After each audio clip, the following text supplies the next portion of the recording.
আসসালামু আলাইকুম এভরিওয়ান, কেমন আছেন সবাই? আশা করি সবাই অনেক ভালো আছেন। আলহামদুলিল্লাহ, আল্লাহর রহমতে আমি অনেক ভালো আছি। তো ঠান্ডার মধ্যে আপনাদের কবুতর কেমন আছে সবাই জানাবেন। তো এই যে 2-3 দিনে কোনো রোদেরই দেখা নাই, আজকে দেখতেছি রোদের দেখা পাইলাম। সে কারণে ভাবলাম আজকে ভিডিও করি। তো দেখতেছেন আজকে ভিডিওতে কোনো কাটছাট করি নাই, একদম লাইভই ভিডিও করছি, শুধু ভয়েসটা দিতেছি। তো দেখতেছেন আমার কবুতরকে সকালে খাবার দিছি। আসলে খাবার দিলে তো সবাই আর খাইতে আসে না, মানে যে কয়টা আসে সেই কয়টারই ভিডিও করি। আশপাশে কিন্তু আজ যারা ছিল সবাই মাঠে চলে গেছে খাওয়ার উদ্দেশ্যে। মাঠে আসলে এখন প্রচুর পর্যাপ্ত পরিমাণ খাবার আছে, সে কারণে এখন ডাকলেও আসে না। আর আসা তো দূরের কথা, এদের যে পরিমাণ ভয়। তা আপনারা জ্বালালি কবুতর পালন করতে চাইলে আপনাদের প্রথমত পর্যাপ্ত ধৈর্যের প্রয়োজন। আসলে ধৈর্য ছাড়া এই কবুতর পালন করা অসম্ভব। কারণ এদের যে হারায়, মানে আপনি যে 10টা কিনেন তো এক কথায় 7টা আপনার 100% হারাবে।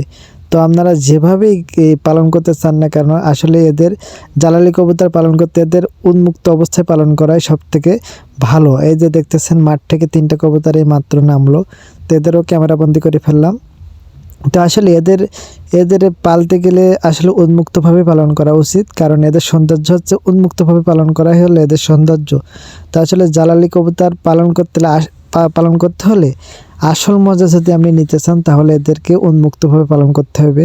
তো এই যে দেখতেছেন আমার একটা দেশি গোল্লা কবুতর, ওই যে আরেকটা কবুতর কেবল নামলো, মাঠ থেকে আসলো। তো এদেরকেও ভিডিওতে নিয়ে নিলাম। তো যে কথা বলতেছিলাম, আপনি যদি জ্বালালি কবুতর পালন করতে চান অবশ্যই আপনার পর্যাপ্ত পরিমাণ ধৈর্য থাকা লাগবে। যদি ধৈর্য না থাকে আপনি এই কবুতর কখনোই পালন করতে পারবেন না। কেননা এই কবুতর যে পরিমাণ হারায় আর যে পরিমাণ হচ্ছে আপনার প্যারা দিবে, মানে এক কথায় জোড়া নীতিকে প্যারা দিবে। তারপরে হচ্ছে আপনি যেটা করতে চাইবেন, আসলে আপনি যেটা পছন্দ না আসলে সেই কাজটা ওরা বেশি করবে। যেমন আপনি চাইলে আপনি নির্দিষ্ট মানে নিজের পছন্দ মতন জোড়া করতে পারবেন না, কারণ ওদের যার সাথে পছন্দ তার সাথে আসলে জোড়া নেবে। এই যে দেখতেছেন 2টা কবুতর মাত্র মাঠ থেকে আসলো, এই যে তাদেরও ক্যামেরায় নিয়ে নিলাম। এই যে গাছে এসে বসলো। আসলে খাইতে দিলে কিন্তু সবাই আসবে না, এটাই স্বাভাবিক। এখন যেহেতু পর্যাপ্ত পরিমাণ খাবার আছে, তো এখানে আমার কবুতর দেখতেছেন ওই যে মাক্সি জ্বালালি আছে, তারপর সবজি জ্বালালি আছে, তারপর লাল বর্ডার আছে, আপনার লাল বুনো আছে। এই যে আবার 3টা নামলো। তো আমার মোট কবুতর আছে প্রায় 50টার মতো আছে সব মিলিয়ে, কিন্তু আমার ইচ্ছা হচ্ছে আমি 100 জোড়া কবুতর বানাবো। তো সেই উদ্দেশ্যে চলতেছে। তো দেখবেন আসলে সবাই দোয়া করবেন যাতে আমার 100 জোড়া কবুতর হয়। আর আমারও অনেক শখ যে আমি 100 জোড়া কবুতর বানাবো। তো এর মধ্যে দেখতেছেন মাক্সি জ্বালালি আছে, লাল বর্ডার আছে, সবজি জ্বালালি আছে, আর ওই যে দেখতেছেন দেশি গোল্লা কবুতর আছে, 4টা দেশি গোল্লা কবুতর আছে। তো আসলে গোল্লা 4টা কবুতর আমার অনেক পছন্দের, সেই কারণেই রাখা।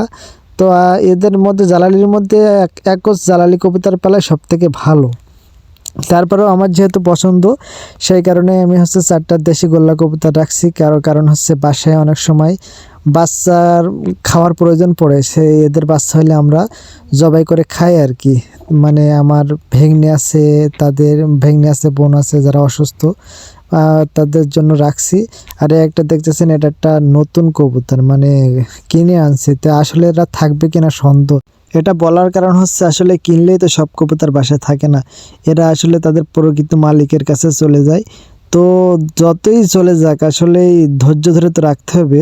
তো এই যে দেখতেছেন এখানে কয়টা কবুতর আসছে, এখানে 3টা 6 আর 3 9 12 13 14টা কবুতর আসছে। আসলে আমার প্রায় 50টা কবুতরের মধ্যে 14টা কবুতর আসছে। আর সবগুলো কিন্তু হচ্ছে আপনার মাঠে খাইতে গেছে। এগুলো কিন্তু আপনি চাইলেও সবাইকে একসাথে করে খাবার দিতে পারবেন না, কারণ আমি ঘুম থেকে ওঠার আগে এরা মাঠে চলে যায়, আবার খাওয়া দাওয়া শেষ করে এরা আবার দুপুরের টাইমে চলে আসে। চাইলে আমি কিন্তু সবার একসাথে ভিডিও করতে পারবো না, আর হ্যাঁ ভিডিও করতে পারবো সবার একসাথে, আমার নির্দিষ্ট একটা ঘর বানানো লাগবে। তো আসলে এই ঠান্ডার সময় অনেকের কবুতর আছে দেখতেছেন কত কিছু নিরাপত্তা দিয়ে রাখছে, কিন্তু আমি মূলত এদের কিছুই করি না। যত ঠান্ডা বলুক আর যাই হোক আমার কবুতর কিন্তু এভাবেই থাকে। আমি এদের দরজার মুখও আটকাই না। আমি আসলে কবুতর পালন করি টপে, কারণ আমি এদের উন্মুক্তভাবে একদম প্রাকৃতিকভাবে এরা খাপ খেয়ে গেছে। এদের আল্লাহর রহমতে কোনো সমস্যা হয় না এখন, মানে সেট হয়ে গেছে, প্রকৃতির সাথে এরা সেট হয়ে গেছে। এই যে দেখতেছেন 2টা কবুতর, এই 2টাও কেবল মাঠ থেকে বাসায় আসছে, ডাকাডাকি করতেছে। তো এভাবে আমি মূলত পালন করি, আমি একদম সম্পূর্ণ উন্মুক্তভাবে পালন করি। এই যে দেখতেছেন আমার আরও একটা নর কবুতর ডাকাডাকি করতেছে, ওপাশে আরেকটা নর কবুতর। আসলে এই কবুতর দুইটা কিন্তু সাইজে একেবারে ছোট, আপনার মানে 1 বিঘাতে হবে, এর বেশি কিন্তু সাইজে বড় হবে না। তো এর আমার আসলে ছোট সাইজের কবুতর আছে, একদম ছোট সাইজের কবুতর আমার বেশি পছন্দ। সে কারণে হচ্ছে আমার এই জালালি কবুতর আসলে বৈশিষ্ট্য আছে ছোট সাইজের। এই যে দেখতেছেন একটা মাক্সি কবুতর আছে, আর এখানে দেখতেছেন আবার মাঠ থেকে চলে আসছে, এসে মাটি খাচ্ছে। আসলে ওদের কাছে গেলে ওরা উড়ে যাবে, এই জন্য দূর থেকে ভিডিও করে নিলাম। আর এরা তো খাইতেই আছে এদের, আর আমি তো জানেন আমি কি খাইতে দিই, আসলে আমি খাইতে দিই শুধু ধান। আর এখানে দেখতেছেন আমার ছাদে ধান নেড়ে দিয়ে আমার ধান নাড়িয়ে দিচ্ছে, সেই ধান খাচ্ছে। আর এই যে দেখতেছেন লাল বর্ডার দুইটা চলে আসছে, তো ভাই এদেরও ক্যামেরায় নিয়ে নিলাম। তো এই যে কবুতর আসলে জালালি কবুতরের সৌন্দর্য হচ্ছে উন্মুক্তভাবে, আপনি এদের আবদ্ধ অবস্থায় পালন করে আপনি এদের মজা পাবেন না। আসলে এদের পালন করতে হলে এরা একদম উন্মুক্তভাবে ছেড়ে দিতে হবে। এই দেখতেছেন লাল বর্ডার, আর এখানে সবজি আছে। এরা কিন্তু মাত্র মাঠ থেকে বাসায় আসছে, তা অনেকে বলে ঘুঘু কোয়ালিটি। এই দেখেন ঘুঘু কোয়ালিটি কারে বলে, একদম ঘুঘুর মতো ছোট্ট মাথার ছোট শেপের কবুতর। তো আমার লাল বর্ডার কবুতর অনেক পছন্দ। এখন অনেকের পছন্দের তালিকা অনেক রকম থাকে, কিন্তু আমার আসলে পছন্দ তালিকায় লাল বর্ডার কবুতর আমার অনেক পছন্দের। সেই কারণে আমার হচ্ছে এই যে কবুতর নিলাম, এদের ক্যামেরায় নিলাম। এদেরও কিন্তু একদম ঘুঘু শেপের কবুতর, অনেক হাই কোয়ালিটির কবুতর। এই লাল বর্ডার জোড়া আছে। তারপর এখানে দেখতেছেন এখানে কয়টা আছে, এখানে 5টা কবুতর আছে। এখানে ওই পাশে যেটা ছিল দেশি গোলা, সেই কবুতরটা আসছে। আর এখান থেকে মাঠ থেকে আসছে, এরা কিন্তু পানি খাওয়ার উদ্দেশ্যে। আমার কিন্তু নির্দিষ্ট স্থানে কোনো পানি থাকে না, এটা কিন্তু পুকুরে পানি খায়। আর এদের লাল বর্ডার দুটার আবার একটু ক্যামেরায় নিলাম, যেহেতু আশপাশ দিয়ে ঘোরাঘুরি করতেছে, এরা কিন্তু এখান দিয়ে ধান খাইতেছে। আর আসলে আমি খাইতে দিলে এরা আসে না, এরা সবসময় দুধ দিয়ে চলাচল করে। আমি চাই